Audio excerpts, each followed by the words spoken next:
مولاي صل وسلم دائما ابدا على حبيبك خير الخلق كلهم صلاة تبقى وتدوم صلی اللہ تعالی علیہ وسلم۔ ایک مرتبہ کلمہ شریف کا ورد اور کر لیجئے، لا الہ الا اللہ محمد رسول اللہ صلی اللہ تعالی علیہ وسلم۔ آج کی یہ محفل دستار حفظ کے سلسلے میں منعقد کی گئی ہے۔ یہ وہ بچے ہیں کہ جنہوں نے 4 بچے ایسے ہیں کہ جنہوں نے قرآن پاک کو حفظ کیا ہے، اور 3 بچے ایسے ہیں کہ جنہوں نے قرآن پاک کو قرات کے ساتھ پڑھا ہے۔ مطلب قرآن پاک کو تو سبھی نے قرات کے ساتھ پڑھا ہوگا، لیکن جو فن ہے قرات وہ 3 بچوں نے پڑھا ہے۔ اس طرح 7 بچوں کی دستار ہے۔ میں اللہ کی بارگاہ میں دعا کرتا ہوں اللہ رب العزت ان بچوں کو بہترین حافظ قرآن، قاری قرآن اور عالم قرآن اور عامل قرآن بنائے، آمین بجاہ النبی الامین صلی اللہ علیہ وسلم۔ اب میں آپ حضرات سے گزارش کروں گا کہ تھوڑی دیر میں آپ تمام حضرات سے گفتگو کرنا چاہتا ہوں۔ آپ بہت اطمینان کے ساتھ، خاموشی کے ساتھ میری گفتگو کو سماعت کریں، اور پہلے ہی یہ نیت کر کے بیٹھیں کہ انشاءاللہ جو سنیں گے اس پر عمل کرنے کی کوشش کریں گے انشاءاللہ عز و جل۔ بچوں کو آگے اس طرف بٹھا دیا، یہ غلط بٹھایا، بچے باتیں کرتے رہیں گے۔ بیٹا آپ بالکل خاموش ہو جاؤ۔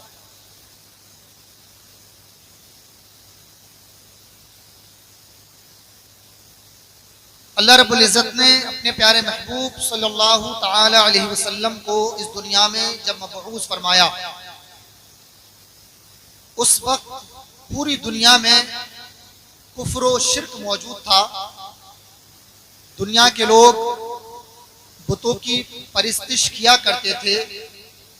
ایسے دور میں اللہ نے اپنے محبوب حضور علیہ السلام کو مبعوث فرمایا، اور حضور کا مبعوث فرمانا ایسا کہ شاعر کہتا ہے وہ نبیوں میں رحمت لقب پانے والا، وہ نبیوں میں رحمت لقب پانے والا، مراد غریبوں کی بر لانے والا، وہ اپنے پرائے کا غم کھانے والا، مصیبت میں غیروں کے کام آنے والا۔ اللہ نے اپنے پیارے محبوب علیہ السلام کو پوری دنیا، پوری کائنات کے لیے رحمت بنا کر بھیجا، اور حضور علیہ السلام کو بے شمار معجزات عطا کیے گئے۔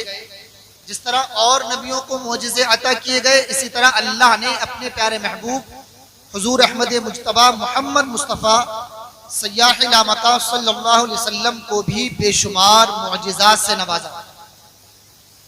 مگر ان تمام معجزات میں ایک ایسا معجزہ ہے جو رہتی دنیا تک قائم رہنے والا ہے، اِلَىٰ أَن يَرِثَ اللَّهُ الْأَرْضَ وَمَنْ عَلَيْهَا۔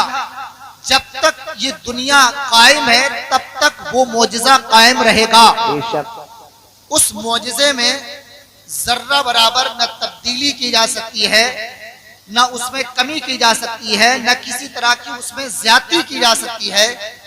یہ وہ معجزہ ہے جس کے بارے میں رب قدیر نے ارشاد فرمایا، اِنَّا نَحْنُ نَزَّلْنَا الذِّكْرَ وَإِنَّا لَهُ لَحَافِظُونَ۔ بے شک ہم نے ہی قرآن کو نازل کیا ہے اور ہم ہی اس کی حفاظت کرنے والے ہیں۔ بے شک بے شک بے شک۔ یہ معجزہ کیا ہے؟ یہ معجزہ قرآن ہے۔ اللہ نے اپنے محبوب علیہ السلام پر قرآن کو نازل فرمایا۔ قرآن کسے کہتے ہیں؟ قرآن کیا ہے؟ قرآن اللہ کی اپنے محبوب علیہ السلام پر نازل کی ہوئی وہ مقدس کتاب ہے جس کی ابتدا الحمد سے ہوتی ہے اور اس کی انتہا والناس پر ہو جاتی ہے۔ اور یہ وہ قرآن ہے کہ جو نقل متواتر کے طور پر ہم تک پہنچا ہے، اور یہ وہ قرآن ہے کہ جو اللہ نے اپنے محبوب علیہ السلام پر جیسے حالات اور جیسے وقت ہوئے، اللہ نے اپنے محبوب پر اسی طرح قرآن کو نازل کیا، اور مکمل قرآن جو نازل ہونے کا وقت ہے وہ 23 سال ہے۔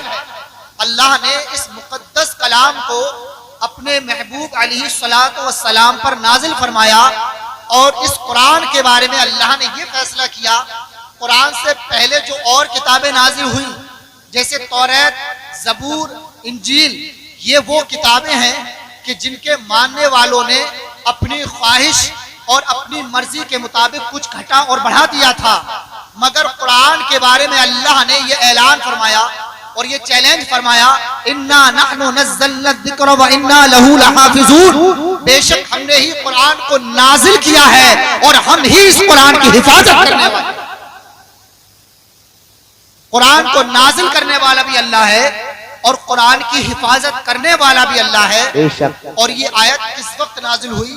یہ آیت جب نازل ہوئی جب اللہ کے رسول علیہ السلام بیٹھے ہوئے ہیں اور آپ پر ایک خاموشی کا ماحول ہے، آپ بالکل خاموش کسی سوچ اور فکر میں ملوث ہیں۔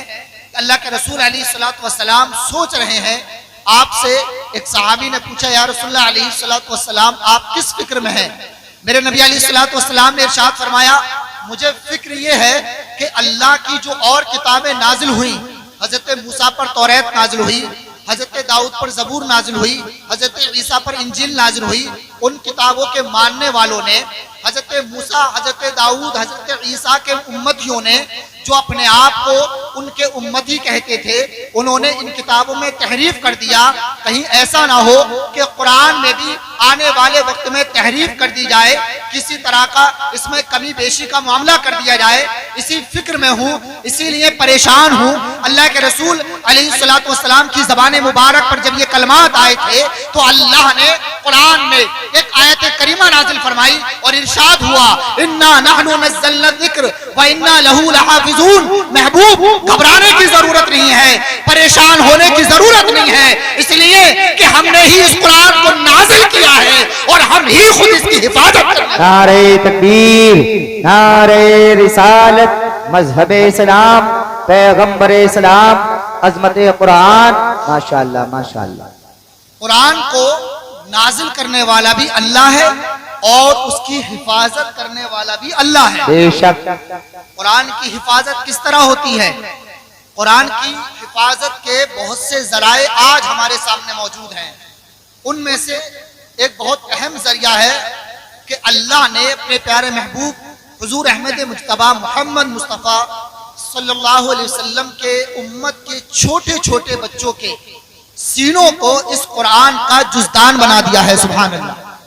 اس امت کے چھوٹے چھوٹے بچے قرآن کو اپنے سینوں میں محفوظ کر لیتے ہیں اور ایسا محفوظ کرتے ہیں کہ الحمد سے لے کر والناس تک ایسے بھی بچے ہیں کہ جو ایک بیٹھک میں یعنی بغیر قرآن کو دیکھے بالکل ایک ساتھ الحمد سے لے کے والناس تک پڑھتے چلے جائیں گے اور آپ دیکھ کر حیران ہو جائیں گے کہ وہ مکمل کلام پاک بغیر قرآن کو دیکھے ہوئے آپ کو سناتے چلے جائیں گے۔ سبحان اللہ۔ یہ قرآن کا معجزہ ہے۔ دنیا کی کوئی ایسی کتاب نہیں کہ جس کتاب کو اتنا زیادہ پڑھا جاتا ہو جتنا قرآن کو پڑھا جاتا ہے۔ سب سے زیادہ پڑھی جانے والی کتاب دنیا کے اندر اگر کوئی ہے تو وہ قرآن ہے، اور سب سے زیادہ یاد کی جانے والی اگر کوئی کتاب ہے دنیا میں تو وہ قرآن ہے۔ ایک اور اہم بات میں آپ کو بتاؤں، آپ دنیا کی کوئی بھی کتاب لے کر آ جائیں، جب اس کتاب کو آپ پڑھیں گے، اس کا مطالعہ کریں گے تو اس کتاب کو پڑھنے میں آپ ایک بار پڑھیں، دو بار پڑھیں، 3 بار، 10 بار، 20 بار، 50 بار آپ اکتا جائیں گے۔ آپ بار بار اس کتاب کو پڑھنا نہیں چاہیں گے، ارے یار یہ تو میری پڑھی ہوئی ہے، کئی بار میں نے پڑھا ہے، اب اس کو میرا دل نہیں چاہتا پڑھنے کا، میں نے بہت بار پڑھا ہے۔ کسی بھی فن کی کتاب ہو آپ ایک سائڈ اٹھا کر رکھ دیں گے، ایک وقت وہ آئے گا کہ آپ اس کتاب کی طرف کبھی توجہ بھی نہیں کرنا چاہیں گے، اس کتاب سے میں بور ہو چکا ہوں۔ مگر اللہ نے قرآن کو ایسا معجزہ بنا کر اس دنیا کے اندر بھیجا ہے، قسم خدا کی قرآن کو جتنی بار پڑھا جاتا ہے اتنا ہی زیادہ قرآن کو پڑھنے میں لذت آتی جاتی ہے۔ اور جب قرآن کو حفظ کرنے والا حافظ قرآن جب قرآن کو حفظ کرتا ہے جتنا پڑھتا جاتا ہے اس کے سینے میں محفوظ ہوتا ہے۔ نعرہ تکبیر، نعرہ رسالت، مسلک اعلی حضرت، فیضان اعلی حضرت، ماشاءاللہ ماشاءاللہ ماشاءاللہ۔ جو لوگ یہ کہتے ہیں کہ قرآن اللہ کی نازل کی ہوئی چیز نہیں ہے، اللہ کی نازل کی ہوئی کتاب نہیں ہے، وہ ذرا بتائیں کہ قرآن کو جب بندہ پڑھتا ہے چاہے وہ مسلمان ہو یا پھر کوئی اور ہو، جب قرآن کو پڑھتا ہے تو قرآن ایسا اللہ کا معجزہ ہے، حضور کا معجزہ ہے کہ قرآن کو جب وہ پڑھنا شروع کرتا ہے تو پڑھتا چلا جاتا ہے، قرآن کے اندر بندہ کھو جاتا ہے۔ سبحان اللہ، سبحان اللہ۔ حضرت عبداللہ بن عباس رضی اللہ تعالیٰ عنہ فرماتے ہیں کہ اگر میرے گھوڑے کی رسی اگر کھو جائے، اونٹ کی رسی اگر میری کھو جائے اور میں اسے تلاش کرنا چاہوں تو میں کہیں اور نہیں جاؤں گا بلکہ میں اپنے قرآن سے تلاش کر لوں گا۔ سبحان اللہ، سبحان اللہ، ماشاء اللہ۔ یہ ہے قرآن جس کے اندر ہر چیز کا جواب موجود ہے، ما کان و ما یکون کا ذکر موجود ہے، جو اب سے لے کے دنیا جب سے قائم ہوئی تب سے لے کر اب تک اور اب سے لے کے قیامت تک اور قیامت کے بعد جو کچھ ہونے والا ہے سب کچھ قرآن کے اندر موجود ہے۔ مگر قرآن سے نکالنے والے وہی ہوتے ہیں کہ جنہیں اللہ قرآن کی سمجھ عطا فرماتا ہے، جنہیں جتنا علم قرآن کا اللہ دے دیتا ہے اتنا ہی قرآن کے علم سے لوگ اپنے آپ کو منور کر لیتے ہیں۔ آئیے میں آپ کو تھوڑی سی تاریخ کا رخ کراتے ہوئے آپ کو ایک ایسی شخصیت سے روبرو کروں جن کو محمد الفاتح کہا جاتا ہے، جن کا نام محمد الثانی ہے، لیکن ان کا جو لقب ہے وہ محمد الفاتح ہے۔ محمد الثانی سے محمد الفاتح لقب کیسے پڑا یہ میں آپ کو بتاؤں۔ یہ محمد ثانی کون ہے؟ یہ محمد ثانی وہ ہیں کہ جنہوں نے قسطنطنیہ کو آزاد کرایا تھا، جنہوں نے قسطنطنیہ کو فتح کیا تھا، جس کو آج کی تاریخ میں استنبول یا استنبول کہا جاتا ہے۔ اس کو آزاد کرانے والے اور فتح کرانے والے یہ محمد ثانی ہیں جن کو محمد الفاتح کہا جاتا ہے۔ آپ کو معلوم ہے کہ ان کا لقب محمد الفاتح کیسے پڑا؟ ایسے پڑا، محمد الثانی ان کا نام ہے لیکن محمد الفاتح یہ ان کا لقب ہے، اور یہ سلطنت عثمانیہ کے ایک شخصیت ہے جن کو محمد الثانی کہا جاتا ہے۔ اور یہ وہ ہیں کہ جب قسطنطنیہ کو فتح کرنے کے لیے جب یہ پہنچے تھے تو آپ سے پہلے اور کئی لوگ آئے مگر وہ قسطنطنیہ کو فتح نہیں کر پائے۔ وجہ یہ تھی کہ وہاں پر مسلمانوں کو عیسائیوں نے یرغمال کیا ہوا تھا، اپنی قید میں مسلمانوں کو انہوں نے بندی بنایا ہوا تھا، مسلمانوں کو انہیں آزاد کرنا تھا۔ اسی مشن کو لیتے ہوئے جب وہ قسطنطنیہ کے بارڈر پر پہنچے تو قسطنطنیہ میں جانے کا جو راستہ تھا وہ سمندر کے ذریعے تھا، پانی کے ذریعے تھا۔ آپ جب پانی کے ذریعے سے جانا چاہا آپ نے تو آپ نے دیکھا کہ وہاں پر عیسائیوں نے ایک بند لگا دیا ہے اور وہاں انہوں نے اپنی فوجیں بٹھا دی ہیں۔ اب وہاں سے جانا ان کے لیے ممکن نہیں تھا، کشتیاں وہاں سے لے جانا ان کے لیے ممکن نہیں تھا۔ اب یہ کچھ غور و فکر میں لگ گئے۔ حضرت محمد ثانی غور و فکر کرنے لگے، سوچنے لگے قرآن پر۔ جب ان کی نظر پڑی تو انہوں نے قرآن کی وہ آیت کریمہ پڑھی جس میں اللہ نے فرمایا وَلَقَدْ كَرَّمْنَا بَنِي آدَمَ وَحَمَلْنَاهُمْ فِي الْبَرِّ وَالْبَحْرِ۔ اللہ فرماتا ہے بے شک ہم نے انسان کو عزت اور تکریم عطا فرمائی اور ہم نے انسان کو خشکی اور طری کی سواریاں عطا فرمائیں۔ اب حضرت محمد الثانی جن کا نام ہے وہ اسی بات میں غور و فکر کرنے لگے۔ وہ کہنے لگے، وہ جب انہوں نے اس آیت پر غور و فکر کیا تو ان کے ذہن میں اللہ نے ایک بات ڈالی اور اسی کے مطابق انہوں نے اپنی فوج کو حکم دیا۔ اس وقت ان کے پاس 70 کشتیاں تھیں، میری بات کو ذرا توجہ کے ساتھ سنیں، 70 کشتیاں تھیں۔ انہوں نے اپنی فوج کو حکم دیا کہ پٹلے منگائے جائیں، لکڑی کے جب پٹلے منگائے گئے تو آپ نے حکم فرمایا کہ ان پر چربی کو رگڑا جائے۔ جب چربی کو اس پر رگڑا گیا، جب چربی کو اس کے اوپر مسلا گیا، اس کے بعد حضرت محمد ثانی نے فرمایا کشتیوں کو ان پٹلوں پر رکھو، اور جیسے ہی کشتی کو پٹلے کے اوپر رکھا جاتا تھا وہ پٹلے وہاں سے لے کر اور قسطنطنیہ کا جو ریگستانی ایریا تھا، جو ریتیلا علاقہ تھا، اس ریتیلے علاقے میں آخر تک اس میں پٹلے بچھا دیے گئے تھے۔ اب محمد ثانی نے حکم دیا کہ اب اس پر کشتی رکھنے کے بعد دھکا لگاؤ۔ جیسے ہی اس پر زور لگایا گیا جو ہے پٹلے پر کشتی پھسلتی جاتی اور اتنی تیزی کے ساتھ پھسلتی کیونکہ پٹلے اس وقت چکنے ہو چکے تھے چربی کے ذریعے سے۔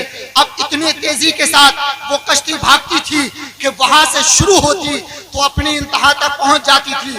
اسی طرح محمد ثانی کے حکم سے 70 کشتیوں کو آپ نے ان کشتیوں کو کہ جو آج تک پانی پر چلا کرتی تھی، کبھی خشکی پر کشتی نہ کبھی سنی کسی نے چلتی ہوئی، نہ کبھی کسی نے دیکھی تھی، مگر آج حضور علیہ السلام کے غلام جس کو محمد ثانی کہا جاتا ہے، اس نے یہ دکھا دیا کہ جب دنیا والے ہم پر راستے کو تنگ کر دیتے ہیں تو اللہ ہمارے لیے راستوں کو ہموار کر دیتا ہے، اور جہاں دنیا ہمارے راستے تنگ کر دیتی ہے ہم اپنے راستوں کو خود بخود بناتے چلے جاتے ہیں۔ نعرہ تکبیر، نعرہ رسالت، مسلکی اعلی حضرت، فیضانی اعلی حضرت، جشن غوث الورا کانفرنس، دارالعلوم غوث اعظم، جشن دستار بندی، ماشاءاللہ۔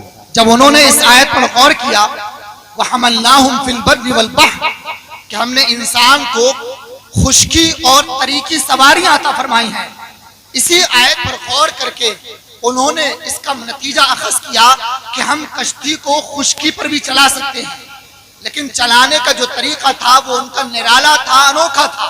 اس سے پہلے نہ کبھی قرآن کو پڑھنے والوں نے اپنے لیے ہر جگہ راستے ہموار کیے ہیں۔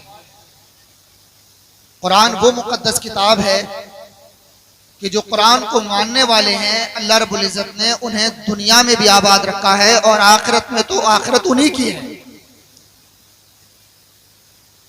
قرآن پاک اللہ نے اپنے پیارے محبوب علیہ السلام پر نازل فرمایا، اور حضور علیہ السلام نے اس قرآن کی تعلیم صحابہ کو دی، اور صحابہ نے تابعین، تبع تابعین، اور اسی طرح یہ سلسلہ چلتا گیا یہاں تک کہ آج کے دور میں جو قرآن کی تعلیم دی جا رہی ہے، اسی طرح قیامت تک قرآن کی تعلیم جاری رہے گی، اور قرآن میں نہ کوئی ذرہ برابر تبدیلی کر سکتا ہے۔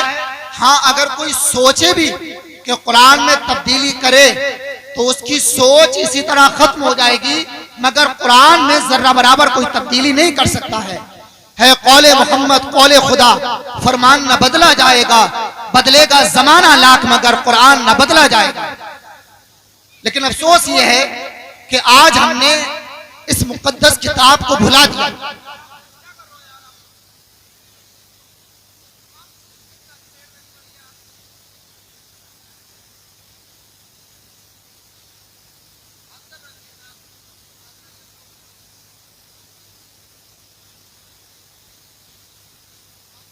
قرآن پاک پر عمل کرنا یہ ہماری ذمہ داری ہے۔ قرآن کو جو اللہ نے نازل کیا ہے وہ اس لیے نازل کیا ہے کہ اس کے ذریعے لوگوں کی ہدایت ہے، لوگوں کی ہدایت کے لیے قرآن کو نازل کیا گیا۔ لیکن آج ہم اور آپ قرآن کو ماننے والے، قرآن سے محبت کرنے والے، آج ہم نے قرآن کو اپنی طاقتوں کی زینت بنا دیا۔ آج ہمارے گھروں میں قرآن کی تلاوت نہیں ہوتی ہے، آج ہم نے قرآن کو پڑھنا بند کر دیا، آج ہم نے قرآن کو سیکھنا بند کر دیا۔ یہی وجہ ہے کہ آج ہم دنیا زمانے میں ذلت و رسوائی کا سامنا کر رہے ہیں۔ وہ معزز تھے مسلمان ہو کر، وہ معزز تھے زمانے میں مسلمان ہو کر، اور ہم خوار ہوئے تارک قرآن ہو کر۔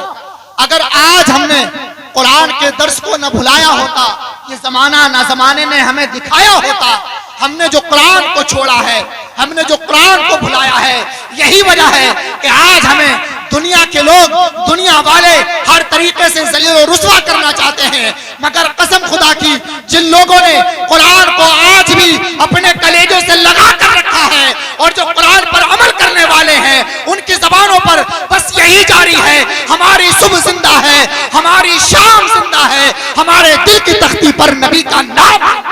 سبحان اللہ، سبحان اللہ، ماشاءاللہ، ماشاءاللہ۔ دیکھ لو وہ فلسطین کے چند مسلمان کہ جو قرآن پر عمل کرنے والے ہیں، جن کے اسلام کی حرارت کا عالم یہ ہے کہ انہیں نہ دولت کی پرواہ ہے، نہ شہرت کی، نہ مکان کی، نہ جائیداد کی، اگر انہیں کسی بات کی پرواہ ہے تو قرآن کی حفاظت کی پرواہ ہے۔ اسی لیے اللہ نے آج انہیں وہ کامیابی عطا فرمائی ہے کہ جب زندہ رہتے ہیں تو شیر کی طرح زندہ رہتے ہیں، اور جب دنیا سے جاتے ہیں تو شہادت کا مرتبہ حاصل کر کے دنیا سے۔ اور آج ہمارا حال یہ ہے کہ اگر زندہ ہیں تو گیدڑ جیسی زندگی گزار رہے ہیں، اگر زندہ ہیں تو ڈر اور خوف کے ماحول میں زندہ ہیں، اور جب دنیا سے جا رہے ہیں تو اس حال میں جا رہے ہیں کہ مرنے سے پہلے یہ تمنائیں لے کر جا رہے ہیں، کاش ہمارے پاس یہ دولت ہوتی، کاش ہمارے پاس یہ مال ہوتا، کاش ہمارے پاس یہ کرسی ہوتی، کاش ہمارے پاس یہ حکومت ہوتی۔ آج اگر ہم نے قرآن کو اسی طرح سے سمجھا ہوتا اور سیکھا ہوتا، اور اگر قرآن کو مضبوطی سے تھاما ہوتا جس طرح ان مسلمانوں نے کیا، تو یقین مانے آج ہم کامیاب ہوتے۔ اور انشاءاللہ اگر آج بھی ہم قرآن کو مضبوطی سے تھام لے تو انشاءاللہ وہ دن دور نہیں کہ دنیا بھی ہماری کامیاب ہوگی، اور انشاءاللہ آخرت تو ہماری کامیاب ہے۔ ہماری صبح زندہ ہے، ہماری شام زندہ ہے، ہمارے دل کی تختی پر نبی کا نام زندہ ہے۔ یہ دشمن کیا سمجھتے ہیں جو اپنے دل میں ہنستے ہیں، ابھی تو کربلا کا آخری میدان باقی ہے۔ تو میرے بھائیوں، میں اپنی گفتگو کو ختم کرنا چاہتا ہوں، اور بس آخری پیغام لے کر جائیں، اور وہ یہ ہے کہ قرآن کو چھوڑیں نہیں بلکہ قرآن کو مضبوطی سے تھام لیں، قرآن کو پڑھیں، اپنے بچوں کو قرآن پڑھائیں، قرآن سکھائیں، اور آخری بات یہ کہ آپ تعلیم کو عام کریں، جتنا زیادہ ہو سکے آپ تعلیم کو عام کریں، اپنے بچوں کو دینی تعلیم بھی حاصل کرائیں اور عصری تعلیم بھی حاصل کرائیں، دونوں چیزیں ضروری ہیں، کیونکہ اگر ایک چیز نہیں ہے تو انسان دوسرے کا محتاج، اور دوسری ہے تو پہلے کا محتاج۔ اگر آپ نے صرف دنیا حاصل کرائی اور قرآن کی تعلیم، اسلام کی تعلیم حاصل نہ کرائی تو یاد رکھیے ایسا نہ ہو کہ آپ کی اولاد بحریے بن جائے، جو اسلام پر اعتراض کرنے والے نہ بن جائیں، قرآن پر اعتراض کرنے والے نہ بن جائیں۔ اس لیے ضرورت اس بات کی ہے کہ آپ اپنے بچوں کو عصری تعلیم بھی حاصل کرائیں، اور اس کے ساتھ ساتھ اپنے بچوں کو کم سے کم دینی تعلیم اتنی ضرور دلا دیں جس سے آپ کا بچہ حلال اور حرام کا تمیز کر سکے، اسے یہ معلوم ہو کہ حلال کیا ہے اور حرام کیا ہے۔ اگر وہ کسی بھی محکمے میں جائے، کسی بھی ڈپارٹمنٹ کا اگر وہ حصہ بنے، تو اسے یہ معلوم ہونا چاہیے کہ میرا اسلام اس چیز کے بارے میں کیا حکم دیتا ہے، میرا اسلام مجھے کیا تعلیم دیتا ہے۔ کہیں ایسا نہ ہو کہ اگر آپ نے اسے دنیاوی تعلیم تو دلا دی، لیکن اگر آپ نے اسے اسلامی تعلیم سے آپ نے آراستہ نہیں کیا، تو ایسا نہ ہو کہ جس طرح حضور سید امین میاں صاحب فرما رہے تھے کہ ایک نماز جنازہ میں جب مجھے جانا ہوا تو نماز جنازہ جو تھی وہ کسی انجینئر کے والد کی تھی، اور وہ جو انجینئر صاحب تھے وہ اپروڈ سے پڑھ کر آئے تھے۔ جب نماز جنازہ کا وقت ہوا تو آپ فرماتے ہیں کہ جب نماز جنازہ پڑھنے کے لیے لوگ کھڑے ہوئے تو انجینئر صاحب کہنے لگے تھوڑا سا گیپ تو رکھو تاکہ سجدہ آسانی سے کر لیا جائے۔ انہیں یہ پتہ ہی نہیں تھا کہ نماز جنازہ میں سجدہ ہوتا بھی ہے کہ نہیں ہوتا۔ تو ایسا نہ ہو کہ ہماری اولاد اگر ہم نے دنیاوی تعلیم ان کو دلا دی تو ایسا نہ ہو کہ وہ ہماری نماز جنازہ پڑھنے سے ہی محروم رہ جائے۔ کم از کم اتنا تو ہو کہ ہمارے مرنے کے بعد قرآن کی چند آیات پڑھ کر ہمارے لیے ایصال ثواب ہی کر دے۔ کم از کم ایسا تو ہو کہ جب وہ کسی محکمے میں جائے تو اپنی قوم کا درد اس کے دل کے اندر موجود ہو، تاکہ وہ قوم کے لیے کچھ کر سکے۔ اگر کوئی قوم کے لیے بھی اگر کچھ نہ کر سکے تو پھر اس کے اپنے ذات کے لیے ہی کرنے سے کیا فائدہ ہے۔ اپنے لیے کرنے کا اگر معاملہ ہے تو وہ تو جانور بھی کرتے ہیں، اپنا پیٹ تو وہ بھی بھر لیتے ہیں۔ بات تو وہ ہے کہ ذات انسان کی ایسی ہو کہ اس ذات سے انسان خود بھی فائدہ حاصل کرے اور دوسرے بھی اس سے فائدہ حاصل کرے۔ بے شک بے شک۔ میرے نبی نے فرمایا یعتمل بیدیہ فینفع نفسہ ویتصدق، انسان اپنے ہاتھوں سے کمائے اور کمانے کے بعد اس مال سے اپنی ذات کو بھی فائدہ پہنچائے اور اسی مال سے اللہ کی راہ میں خرچ بھی کرتا نظر آئے۔ اللہ سے دعا ہے کہ اللہ رب العزت ہم تمام کو عمل کرنے کی توفیق عطا فرمائے۔ وآخر دعوانا الحمدللہ رب العالمین۔ السلام علیکم۔ ماشاءاللہ۔